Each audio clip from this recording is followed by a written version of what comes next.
Dirinya. Om Swastiastu, selamat pagi kepada yang terhormat Dewan Juri pada lomba debat pagi ini, kemudian kepada para panitia, dan salam semangat untuk teman berpikir debat dari Bapeda. Ya, perkenalkan, nama saya Gusti Ngurah Nyoman Oke Pernawe dan rekan saya Yang Putu Suparta. Om Swastiastu, Titiang Dewarayana. Baik, terima kasih. Untuk selanjutnya akan saya perkenalkan lagi Dewan Juri kita yang seperti biasa akan menilai lomba debat pada hari ini. Yang pertama ada Bapak Dr. Ide Bagus Sedawo SE MSI. Beliau merupakan Widya Iswara Badan Kepegawaian dan Pengembangan Sumber Daya Manusia Provinsi Bali. Kemudian di sebelah beliau ada Bapak Dr. Andes I Gusti Ngurah Seramasara M. Hum. Beliau merupakan dosen Fakultas Ilmu Seni Pertunjukan Institut Seni Indonesia. Kemudian di sebelah beliau ada Bapak Dr. Andes I Gede Nala Antara M. Hum. Beliau merupakan dosen Fakultas Ilmu Budaya Universitas Udayana. Pada hari ini dari Bapeda akan melawan panitia. Baik, baik, silakan Ibu Moderator untuk memandu acara. Om Swastiastu, selamat pagi. Kebetulan sekarang mosi yang diambil oleh Bapeda terkait dengan pemberian BLT merupakan langkah utama penurunan angka kemiskinan.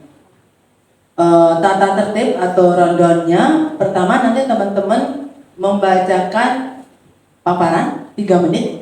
Kenapa bukan 5 menit? Karena tidak dapat menyiapkan di rumah. Terus nanti setelah paparan 3 menit, kita akan diskusi minimal 10 menit, maksimal 5 menit. Terakhir closing statement 2 menit. Kita prepare setiap anggota itu 20 menit. Nih, oke. Sekarang dipersilakan untuk memberikan paparannya 3 menit. 3 menit. Oh, terserah nih kan. 3 menit mulai dari sekarang, dipersilakan. baik. Terkait dengan BLT yang menjadi kunci utama kebijakan pemerintah pengentasan kemiskinan, dari kami dari tim debat bangsa bahwa kami kontra. Sebagaimana kita ketahui bahwa kemiskinan itu dari definisi manapun pada dasarnya adalah ketidakmampuan pemenuhan dasar, yaitu sandang, pangan, papan, pendidikan, kesehatan. Nah, kenapa kami kontra? Karena yang disampaikan yang bisa dibantu melalui BLT itu kemiskinan dalam arti umum. Padahal kita ketahui sendiri bahwa kemiskinan itu kami bagi menjadi 4, yaitu kemiskinan absolut, yaitu yang benar-benar tidak mampu memenuhi kebutuhan dasar, sandang, pangan, papan, atau kita biasa sebut dengan kemiskinan ekstrim. Kemudian kemiskinan kultural. Nah, ini adalah kemiskinan disebabkan karena kebiasaan karakter dari masyarakat yang sudah terbiasa dan nyaman hidup dalam lingkaran kemiskinan. Kemudian ada kemiskinan relatif. Nah, ini yang sebenarnya adalah kemiskinan yang disebabkan oleh pemerintah itu sendiri. Ya, semisal artinya tidak ada pemerataan pembangunan. Kemudian yang terakhir adalah kemiskinan struktural. Kemiskinan struktural ini adalah kondisi di mana masyarakat tidak mampu mengakses sumber daya, berbagai sumber daya yang sebenarnya mampu untuk mereka kelola. Jadi ada keterbatasan akses di kemiskinan struktural ini. Contoh kasusnya adalah kasus Rempang. Sebenarnya masyarakat Rempang itu bisa sejahtera, tapi karena digusur kita tidak tahu nanti bagaimana kehidupan mereka. Nah, terkait dengan BLT, tentu BLT ini hanya, hemat kami di kelompok kami, hanya bisa untuk sifatnya sementara dan hanya bisa memecahkan kemiskinan yang absolut. Tapi kemiskinan yang kultural, yang relatif, yang struktural itu tidak akan kena. Apalagi dari PBB itu $1,9 itu standarnya untuk kemiskinan.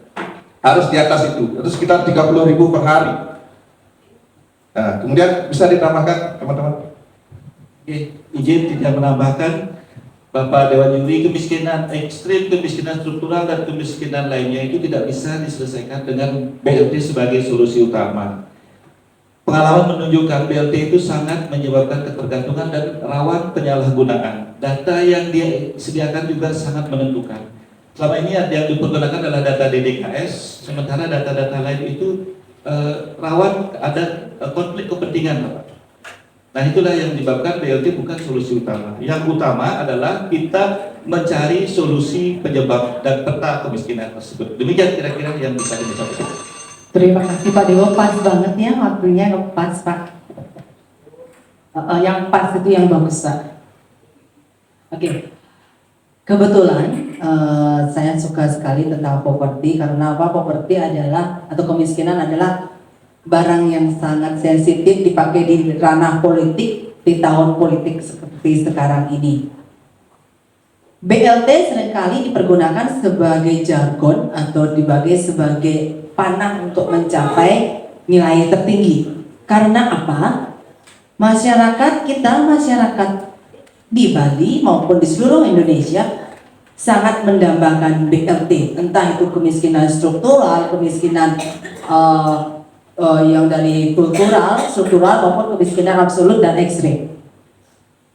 Apakah bisa dihantam di semua kemiskinan itu bahwa BLT itu bukan penurunan? Atau adakah sesuatu hal yang bisa dipakai ketika BLT itu sudah bukan barang atau strategi yang dipakai untuk penanggulangan kemiskinan, terutama yang absolut tadi?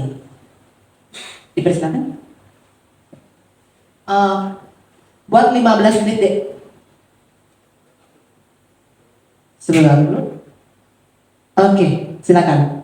Baik, BLT adalah strategi salah satu saja itu, bukan utama, karena dalam kemiskinan itu ada banyak sekali sebenarnya sumber-sumber yang bisa dipergunakan. Ada social capital, ada economical capital, ada cultural capital. Yang paling menarik yang dilakukan oleh Pak PJ Gubernur sekarang ini kan social capitalnya, yaitu ngerombe nikel. Nah, ngerombe ini adalah salah satu social capital yang selama ini jarang disentuh. Yang disentuh selama ini adalah ekonomi kapital, memberikan BLT, membangun siaran ini, memberikan saran studi itu. Itu yang menyebabkan apa? Ketergantungan, malas, konflik kepentingan, apalagi menjelang pemilu. BLT ini akan menimbulkan perilaku-perilaku yang kurang bagus. Jadi nilai-nilai kemandirian bangsa itu menjadi bisa menurun gitu.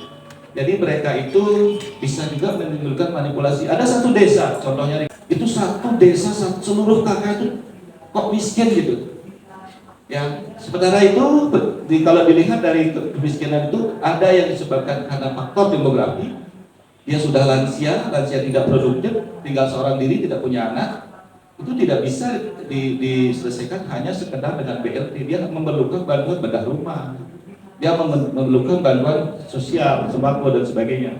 Demikian juga yang terisolasi karena geografis dan karena faktor pendidikan, sehingga ada program-program PKH dan sebagainya. Pak itu sama. Izin dulu Pak Dewo.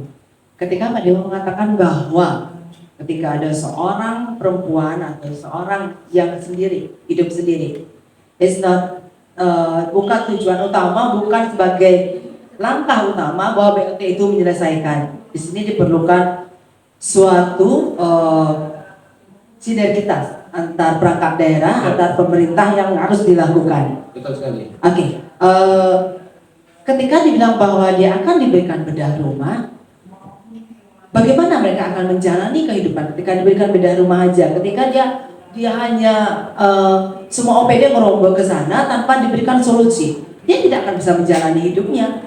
Apa yang harus dilakukan sebenarnya oleh seorang dalam tanda kutip kita sudah melakukan merombak? Kalau merombak itu baru sebenarnya tidak.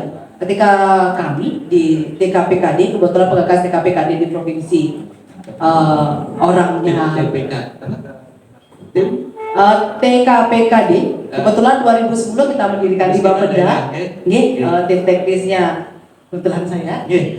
Jadi itu nggak bisa. mungkin ini maksudnya, satu kita tahu sebab-sebabnya. Salah satu adalah kemiskinan karena lansia tidak produktif. Nah, dia seorang diri, rumahnya rusak, ini menjadi tidak cukup hanya BLT. BLT itu 300.000 misalnya atau 600.000. Pada saat dia sakit, pada saat dia memerlukan perbaikan rumah, seperti kami lihat di Desa Ciengkali di Karangasem, dia punya anak, tapi anaknya tidak bisa memenuhi kebutuhan sehari-harinya. Sehingga dia memerlukan bantuan pangan, dia memerlukan bantuan kesehatan. Akhirnya bedah rumah. Disinilah peran bersama dari para pemangku kepentingan stakeholder, sehingga ada di sana dana CSR. CSR di sana memberikan bantuan misalnya dari Pelindo. Kemudian dari sisi kesehatan ada bantuan dari JKN kesehatan. Ada juga kartu Indonesia Sehat. Nah, jadi inilah yang program-program ini bukan sekedar BLT saja yang seperti itu. Apalagi dari perhatian di kalangan desa, di tingkat desa, itu menjadi sangat penting. Dia harus memperhatikan kondisi-kondisi sehari-hari. Terutama ada juga yang memang sebatang kara, yang memang tidak ada anaknya dan tidak ada saudara dalam jarak 500 meter ini, bahkan 800 meter yang di bukit. Nah, jadi itulah kira-kira BLT ini. Satu, pelemahan BLT kan menimbulkan ketergantungan. Kedua, dia tidak bisa berlanjut, hanya bersifat jangka pendek sebenarnya. Dalam situasi krisis, itu pasnya seperti ini kira-kira Ibu Dewi Cantik. Oke, sebenarnya ketika kita berbicara tentang penerapan BLT diambil dari caranya UNESCO PBB untuk pengentasan kemiskinan seluruh dunia, BLT itulah pemberian ikan kepada seorang yang poverty-nya adalah poverty di bawah desil pertama, desil terbawah. Itu yang dikenal adalah ikan. Kenapa di permasalahan BLT di Indonesia ini tidak pernah berhenti, tidak pernah surut dan selalu menimbulkan permasalahan? Yang perlu kita ketahui adalah kami tahun 2012, 2013, maaf ya saya lupa 2011, 2012, permasalahan BLT ternyata bukan pada pemberinya, bukan pada maksud pemberian BLT itu kepada masyarakat, tapi updating data BLT tidak pernah ada. Jadi ketika BLT sudah tepat sasaran, itu akan memberikan makan, memberikan ikan kepada. Nah, bagaimana dengan updating data BLT itu sendiri di Provinsi Bali? Silakan. Baik. Terkait dengan updating data BLT, mungkin Nika, kita punya peran daripada pemerintah di bawah, ya mulai dari pemerintah desa, di bawahnya tentu ada kepala lingkungan yang paling mengetahui siapa warganya yang memang benar secara data termasuk kategori kemiskinan. Jadi di situ disaring pertama kali, di mana di desa tentunya ada yang namanya istilah musrenbangdes. Saat musrenbangdes itu kita harus benar-benar memilah datanya, siapa masyarakat